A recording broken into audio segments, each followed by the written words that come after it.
So the first question that we're asking is, how do you pay for those continued improvements that the infrastructure needs?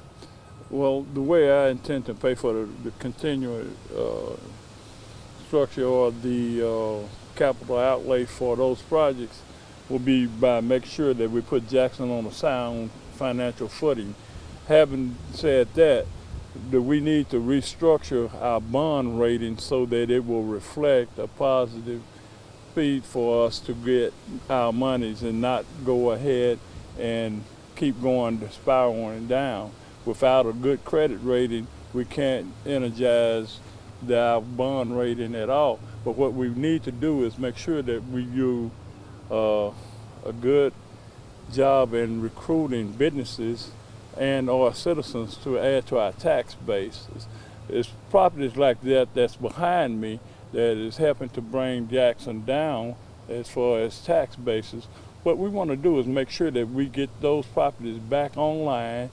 Jackson has a land bank. What we can do with that is get citizens involved in rehabbing those houses, like with programs like Habitat Wealth for Calorie, and basically go ahead and rehab those houses. It'll bring the tax base back to Jackson and bring back retail businesses to this area as well. This is not unique to any one particular area in Jackson. What it is, it has a problematic system that spreads out through Jackson, and when you have abandoned properties, whether they're commercial or real estate, that brings down property value all around, and it gives them no basis for them being able to generate any kinds of tax base or funds or either employment. What we want to do also is make sure that there's adequate schools in this area. And with that, you know, a lot of people will bring their kids back to this area so that they can properly educate their children. School is a big driving factor as to where a lot of parents would want to live and bring their children to. Our second question is, how do you reduce violent crime in the city? Well, here again, what we need to do is make sure that blighted property like this is eliminated. And if it's eliminated, these are crime havens for open air drug markets. If we can get rid of those, just like this morning in the news, we had an abandoned property burned to the ground. It also adds to the blight and the problems that Jackson has. But it also gives us a safe haven for not only drug dealers, but prostitution and other various crimes, or even robbery criminals. They hide their goods there that they have stolen or inappropriately appropriated. So what we want to do is make sure that those properties are eliminated, those situations are eliminated. And it drains our resources for police officers having to come and search this property, our fire department having to come put out fires there. So those are municipal resources that could be better utilized other than taking care of some absentee owner's property or an abandoned properties. So now crime is a twofold problem, basically with murder and or robbery.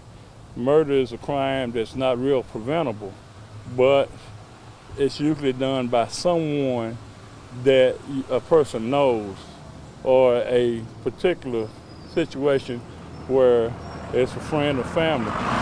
Now, robbery is a crime of opportunity. I could be with anyone and riding along the streets of Jackson and decide that, hey, I'm gonna stop and rob this place. So that's not really preventable, but we can be proactive in the fact that we can be more highly visible as police officers patrol the street and neighborhoods. You need to get them involved, make sure if they see something, call somebody. Do you think that the perception of Jackson needs to change, and if so, how will you make that change? The perception of Jackson needs to be changed, of course. The thing about the perception of Jackson is they have a high crime perception, which we've already talked about. We have a bad school situation that we're quite aware of. Our schools are rated D.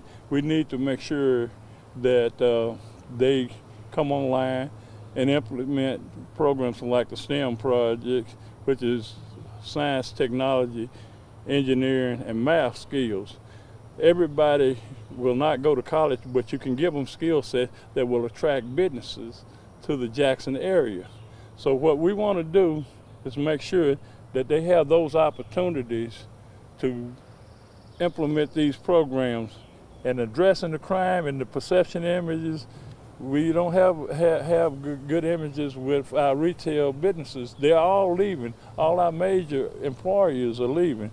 We had a Stewart Urban leaving, we had a Sam's to leave, and various others. So, well, you look at our malls, our major mall up here, Metro Center, it's about 30% full, maybe not. The numbers may not always jive with what I'm telling you right now, but you can go through it and see how desolate it looks.